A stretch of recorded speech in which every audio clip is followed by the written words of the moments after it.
been asking questions on Twitter, and we're getting from like tweets from Iran and yeah, what's going on the show? It's interesting. As Americans, we have these sometimes slightly dysfunctional relationship to some of these countries, and that's a huge, big debate and conversation to have. But it was really, it was incredible to meet people at the show from not only that region and Emiratis that were at the show, but to meet people from Saudi Arabia, to meet people from Kuwait, Iran, Iraq, you know, people that we've had this history with. It was a really beautiful experience. And you know, we're going to get to a lot of these Twitter questions later, but we actually have our first, kicking things off, we have a fan question. This is from Matt. Where is Matt? Where's Matt? Okay, do we have a microphone for Matt? Matt, you have to shout it. Take this mic down to Matt. Take that microphone. You have to shout. Anyways, this is Matt. Here's his question. What are you guys doing? Just Matt, why don't you come on down and sit next to us? All right. Yeah, Can the mic reach? You can use my mic. You can use mine. Because you're so far over there, it's hard to see you. You can use my mic. Yeah, come on. I'm good. Let's get a mic, can we, guys? Give me an elbow, because I'm a little sick. I don't want to get my cold. Honestly, I'm a huge fan of you guys. I saw you guys in September in Asbury Park. Oh, you did? That was... Yeah. Then me and my brother and my other friend flew down to England to see you guys again. again. Oh, you did? What show? That's cool. Where did you go? I think it was right around Wembley. Oh, great. Yeah, great. We booked everything. We saw, actually, you guys, Rat-a-Tat, and Vampire Weekend. Oh, nice. And then we met some girls that we didn't get us tickets to see. This is a family show here, bro. I don't know that far. Actually, I guess you can tell us a little bit. It turned out they were background singers for Michael Bolton and went to tickets to their concert. So you had a very interesting experience. It's a series of long stories. We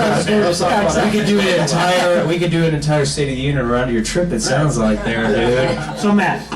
So to me, my question: if you guys have anywhere in particular you go to clear your head or get inspired? That's an interesting question. Yeah, Tomo. Oh, I love how it comes to me. Well, Tomo is a really unique thing. He often goes and burps his colon out in the Ganges River. Yeah, you know, I haven't done that in a while, actually. Lately, I've just been practicing astral projection. Okay. You know, trying to transcend the physical plane. The Raven's Claw technique is still under wraps. I can't really talk about that in public at the moment. Well, I think that I often find him in his hotel room or in the back of the bus practicing the Raven's Claw technique, which is the art of playing the guitar with your toes. And it takes a great deal of concentration. You have to have really long, dirty toenails. Yeah. A lot of treatment goes into keeping them strong. Yes. Not brittle. So your boots are actually a couple sizes what they should be. A little bit bigger. A lot of dexterity. A lot of dexterity. See the toe? These were custom-made shoes. That's no joking. Okay? Yeah, So I think, you know, Shannon, what do you do to find a moment of sanity? I think I feel the most comfortable being insane. So I just don't do anything. Yes. Thank you. Yeah. You know, an honest answer, I probably, I like to hunt humans. Sounds good. There is no hunting like the hunting of a man. But sometimes I will. Deadliest prey, I think. Yeah.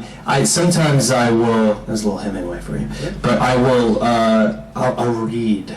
I know that sounds pretty mundane, but I've been reading a lot, and it wasn't something that I was finding time to do until about 6 months ago. I love reading, but I wasn't able to keep it a regular part of my life for a long time because I was busy. But I've been reading a lot, and that's been great. The follow-up question asks him, "What have you been reading?" Yeah, what have you been reading? So that's a good question. You know, I like this kid, Matt. It's good. I'm just leaving. I have been reading a book. You actually been fired. I'm sorry. There you go. I've been reading a book about the history of antibiotics, which is completely boring to most people, but to me it was fascinating, especially since I've had this cough. So it starts in the 20s or 30s. It's a fascinating book. It's called The Demon Under the Microscope. Tell us about it. Well, it's about the history of sulfa drugs, and we'll stop there while we're ahead. But I also have a new book I'm reading called Red Heat. I like nonfiction books, which is about American foreign policy, specifically in the Caribbean. It touches base on some Latin American dictatorships, but about how we supported dictators in that region, and gets into the history of Haiti and Cuba. So now, Anderson? Yeah. Any more questions? Yeah. Anderson Cooper? I Exactly. think pretty good. Well, Pretty for good. those Those of you that Thank haven't very much. gathered yet, Jared is. Thanks for your question, buddy. Wait, stick around right here. We're gonna throw to a video. This is what we do, throwing to a video package. Let's go throw. I'll do the throw. You can hang out. Alright, cool. Okay, so actually, guys, I remember, the album was a long time in the works. November 2008, I believe, we actually visited you guys in the studio when the album was just in its sort of infancy. There's a lot going on, needless to say. So let's take a look back. November 2008, 30 Seconds to Mars in the studio.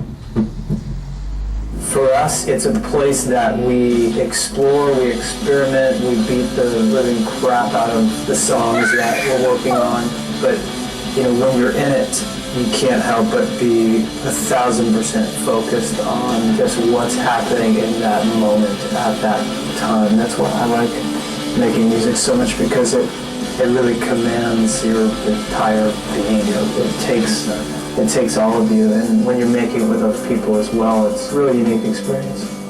You can have plans, most of the time they get thrown out the window, and our only really concrete goal is to make something amazing, and something that we're proud of, and something that is fulfilling, and something that challenges us, and it's making an actual record of this time of our lives. Here we are, a band that was fortunate enough to have some success.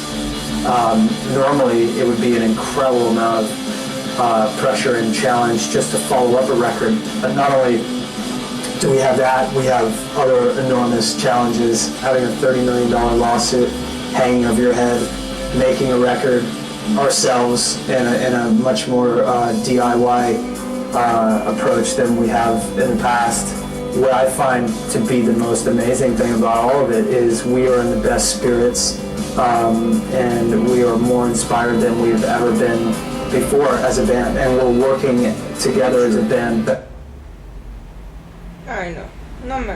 I think, well, obviously, first of all, tell me you were like 12 years old when we did that interview. And I wish we had a picture of Shannon that we could put up there, because he looked like Osama bin Laden or else the Unabomber. Very, yeah. He had a great beard. Yeah, you guys. That was 2008, November? 2008 That November. feels like 15 years ago. Right. It really does. I mean, no exaggeration, that could have been 15 Well, years. that goes obviously to everything that sort of happened. But I guess the question, back then you were, I went to see you guys in the studio, later, I think April 2009, and you're still working on the record, and things hadn't really changed. Yeah. Back then, and you talked, we're going to do this record's coming out. Did you believe that firmly? Was there any part of you that was like, maybe we've kind of in over our heads here, maybe we're never going to finish this album? Well, yes. Yeah. There was a feeling. Like it was a pretty. There was a big mountain to climb. There was a lot of work that needed to be finished. It was a really ambitious project, and we had the gift of making it really on our own, which really, it was a blessing to have that $30 million lawsuit, because it gave us the time and space, the seclusion to really grow and develop and push the songs to where they needed to be. We wouldn't have made as good of a record if we didn't have that fight. And, having that $30 million lawsuit in your face is a pretty big inspiration to get down and dirty. Right. You know what I'm saying? Well, okay, we'll tell you what we're going to do right now, Down and Dirty. We're going to get to our first group of Down and Dirty Twitter questions. Let's do it. Down and Dirty. What you can do is, if you want to contribute to the conversation, as you can tell, it's very loose, very flowing. The hashtag on Twitter is Ask30STM, so get your questions, we'll get them as many as possible. By the way, next time, just ask MARS, baby. Oh, that would have been so much better. I mean, if 30 Feel free STM to is good, consult, Mr. it's a McCullough. little Shut old up. school. Feel free to It's a consult. little old school, but Next time we do this, it'll be Ask Mars. That's That's so much better. That's such a better hashtag. Damn. Anyways, let's get to those tweets. Right It's not a hobby. Here's the first tweet. This is from Presto Rock 94. Jared, I saw you live on the 4th December 2010, and it changed my life. Thank you. Attack was my favorite song live, but what's yours? We love playing Night of the Hunter. I think that song is really. I think Night of the Hunter is the song that encapsulates everything about 30 Seconds to Mars that we are interested in musically. It's a song that's eclectic. It's a song that has some size. It's really cinematic, atmospheric, and it really sounds like us, and that's a you know, a good thing. Was that one along early in the process? I think I remember there was a time where that's been around, right? Like it was right smack in the Right. middle. Was it in the It's middle? a song that Flood really latched on to Yeah. early, and it was really strange because it was a song that sounded like it climbed out of, you know, the 18th century and the South or Yellow something. Lead Belly could have sang that song. right, You know, right, sure. But Shannon's drums just propelled it to this new place. He came up with this incredibly percussive, rhythmic beat, and just it kind of took over the song. Right. So it's also